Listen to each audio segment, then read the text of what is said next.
Welcome to the Learning Pines YouTube. We hope this video helps. You start by putting your data into a list so the calculator can compute test statistics. Once done, open the Statistics menu and pick Stat Tests. This takes you to the test chooser.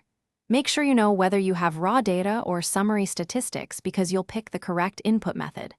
Now select the appropriate test family. For means, pick t-test or z-test. For proportions, pick one prop z-test and move to the test configuration step. Now you configure the test. Choose one sample or two sample, and whether you're using raw data or summarized stats. Enter the null value, like mu0 equals 50 or p0 equals 0. And if using stats, provide sample mean, n, and sigma when required.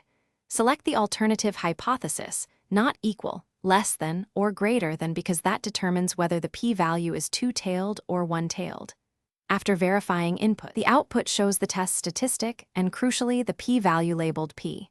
You interpret it by comparing p to your chosen alpha level. If p is less than or equal to alpha, reject the null. If not, fail to reject.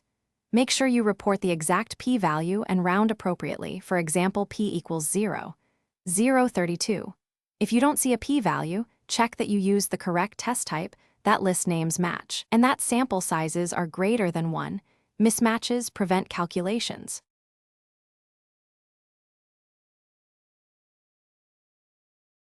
Thanks for watching.